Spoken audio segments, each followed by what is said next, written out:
Hello to you. This video is the shortened bite-sized version of our managing contact presentation that we've done. There is a longer version. Today's is designed for you when you've not got much time, but you want to have a look at what makes for good contact. So, and I would encourage you to look at the long one, like I say. I'm just going to share the screen with you. As you can see there, Kinship Carers contact arrangement supporting safe and positive contact with birth parents, Bitesize.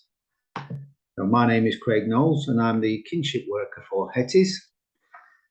And this short video is about contact arrangements. I'm certainly not here to tell you what to do or how to do it in your specific circumstances. And I'll always say to people, remember, you are the expert on you, your life, and your kinship child or children. And this bite-sized session is merely to help you consider the many things related to contact. And if you're watching this, you've possibly got some issues around contact, or there's something niggling at you. And if that is the case, give us a call or email me. My information's at the end. You can ring us on our support line, 08000 850 941. Leave a message or speak to the person that answers and get them. Take your information and I'll give you a call as soon as I can. And hopefully today's video will help you to make and consider decisions to support and encourage positive, safe and enjoyable contact with birth parents. At the same time, it will also hopefully help you to tailor the contact to a safer and more manageable arrangement if relationships and those contact sessions are strained at all. And like you say, just watch the longer version for a more in-depth view of things, the thoughts and the considerations around contact. So contact arrangements, how can contact help? Now, contact can be direct, face-to-face or indirect by letterbox, photos, video calls. It can be formal or it can be supervised or more informal. And generally it starts off structured and supervised, and then it turns into a more community-based contact. So contact helps to promote the child's well-being. Children and young people need to make sense of what's happened to them in the past. Contact can help them to remember important people in their lives. It can reassure them that they have not been abandoned. It can help to develop a sense of identity, to make sense of their past and to be able to integrate the past with the present and therefore be more comfortable moving forward into the future. What is right for an individual child and family varies. Of course it does. You're all individuals, so your specific circumstances, the child's specific circumstances, age, capacity, they all need considering as well. The child's needs have to be central to any contact plan. That's really fundamental for what makes good contact. It's about helping the child to see or show the child that the adults in their lives can be exactly that, and that's to be able to have difficult conversations, but be present and put any sort of personal differences aside whilst that child's having contact. And so, like I say, the child's needs have to be central to any plan. Losing touch with familiar people and places can be another loss. That's for the child, of course. It helps birth parents to contribute to their children's lives. The changed family situation can affect the parent's sense of status and parenthood. Contact managed positively can help to feel there is still a role to play, even if there are restrictions. And there has to be restrictions. There has to be, because, you know, everybody these days is extraordinarily busy, and you as the person that's perhaps structuring and supervising and doing the logistics for it, there has to be some form of restriction, especially time restrictions, because you can't do everything for all people all the time. And in the main, kinship carers generally help children to develop and keep good relationships with the birth parents, because that's what you do. You know, you make good decisions that's in the best interests of the children, and that's fundamentally, again, why they're with you. If it's an informal process, if it's been arranged through an informal way, then somebody's decided you're the best person. If you've got a care order, child arrangement order, a residence order, used to be residence orders, or a special guardianship order, then the court has decided that you're the best person for this child to be with. And the court have decided that you will make the right decisions that's in the best interests of them. So fair play to anybody that's doing this for a child, because you're helping them. When the contact is consistent and positive, everyone's happy. But what about when things are a little bit difficult or frosty? Let's have a look at those things. So what can make it difficult? Behaviour responses. Kinship carers can find it hard to support, as it can affect the children's behaviour before and or after contact. We often hear comments like, it's us to pick up the pieces after contact, and things like, it takes a day or two for them to get back to how they usually are. And that's so true, you know, and that's why your emotional well-being has to be considered. You can't just keep giving. It's a two-way thing, isn't it? And there's a lovely video. It's nothing to do with contact, but the lady uses a phrase on it. You don't want to be cutting yourself, picking up other people's broken pieces. So reliability. Birth parents may not be reliable and cause feelings of resentment from the carers, in addition to feelings of rejection by the children. And we would always encourage that contact is scheduled and planned wherever possible, and that a contact diary is used. And I'll speak more about a contact diary later on. Last story, it can be really hard to find appropriate ways to talk to children about why they can only see the parents via contact arrangements. And they may, of course, already know. They might know those circumstances, but they might not. And if they don't, and if they're a little bit confused as it, I would always, it's obviously a very complex issue. And we would always encourage that you discuss this with us or with others that's supporting you as to how would be the best way forward to help that child help themselves and understand their specific circumstances. Resentment. Some kinship carers can be critical of parents. There can be resentment that the parent is not having to take responsibility, that there has been an impact on their own lives, possibly exposing the child or young person to a negative perception of the parent, and it can act as a barrier to contact. And loyalty. As with other types of care situations, many children can lack confidence to talk or ask questions about the birth parents when the carers are there. And they have got that mixed loyalty. They are torn between two separate, sometimes three separate places, sometimes four. And we encourage you to encourage them, the children, to talk to someone they can trust about it. And we can signpost you to the appropriate support if needed.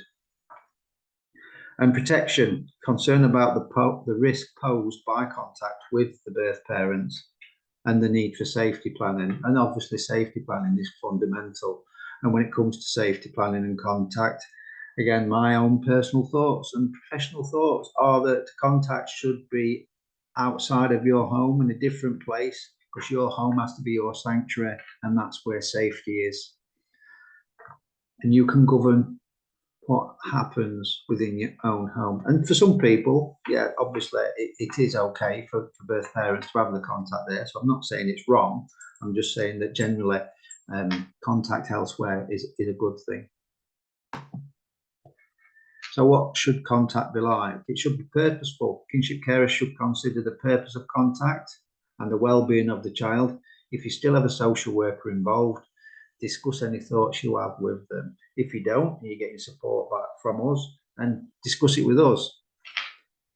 Managed. Kinship carers need to ensure that contact is managed and structured, with obviously exceptions and additions such as holidays and birthdays.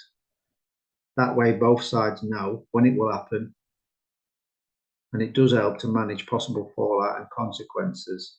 It also helps the children to prepare themselves emotionally, so when they know that contact's on a set day at a set time, then they can prepare themselves for that rather than thinking, is this the day that I'm going to see them? When am I going to see them?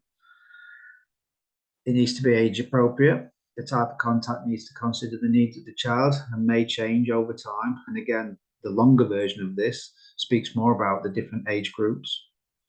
Reviewing contact always helps. It might start off really frosty, perhaps once a month, but if things are positive and contact is always attended by everyone, then there needs to be a carrot, doesn't there? So that people can develop and strengthen those relationships. So it could be by reviewing it, it might move to 2 times a month. I don't know. But what I'm saying is it should always be reviewed.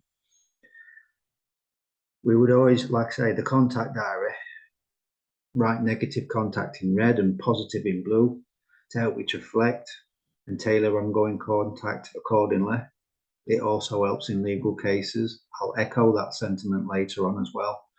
Supported. Kinship carers need support to help manage the complex emotional needs of children, birth families and carers when planning contact. It can be hard when kinship carers are left to do this without support, as they have a crucial role to play. Speak to us about how we can help you or signpost to others that can. Now, there is relevant legislation when it comes to contact. I'm not going to get wrapped up in that in this one. Again, look at the longer one for that. The best single rule that I think to remember is that contact is the right of the child, not the parent or any other person. What to do when you feel contact decisions need to be made. There's a cyclical, and we're going to keep repeating things. Talk to us, discuss things, and it really does make sense to talk about your own specific issues. It may also be worth you speaking to a family solicitor. You can also speak to Kinship, which is formerly Grandparents Plus, kinship.org.uk. Family Rights Group have got some information around contact as well, www.frg.org.uk. Speak to your social worker if you still have one. You could speak to the Grandparents Legal Centre. Google that, it'll come straight up. It's hosted by the wonderful solicitors, Ridley and Hall. And trust your gut. It's often overlooked, but it can't be underestimated. Talk through what you're thinking and feeling with someone who understands and is impartial and objective.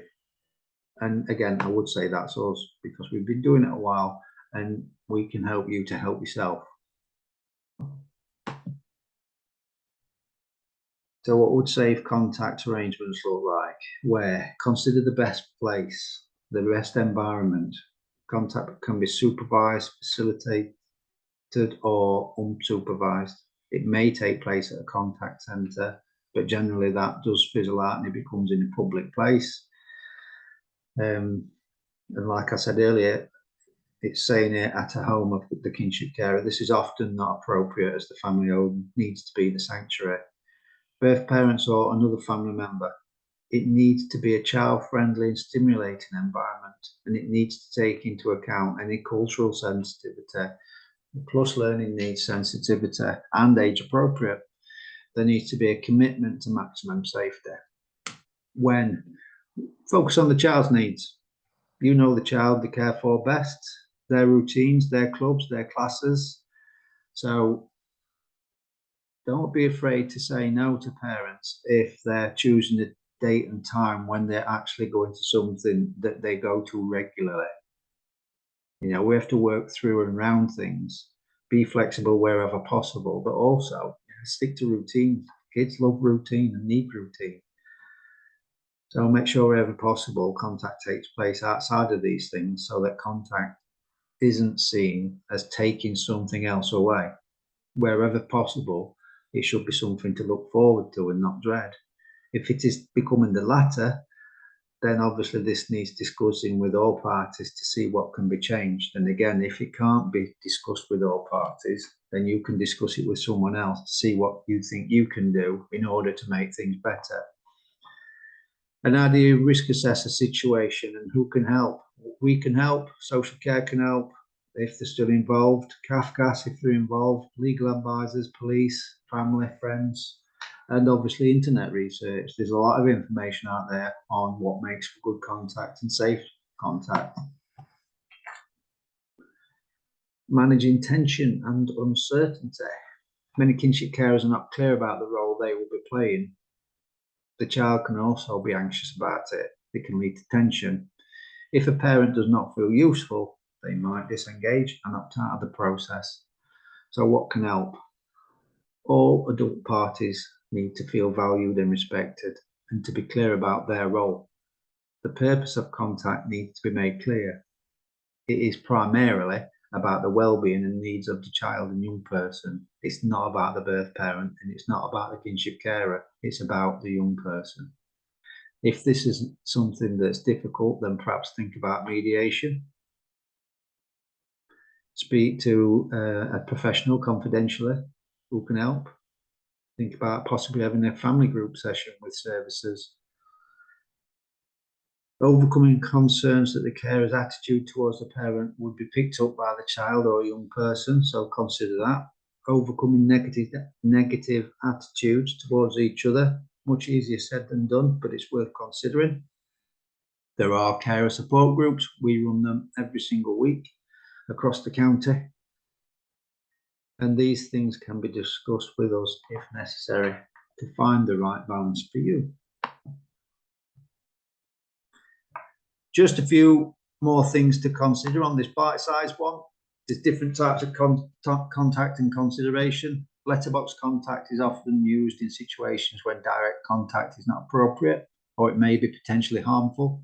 It can help provide information for the children about their family.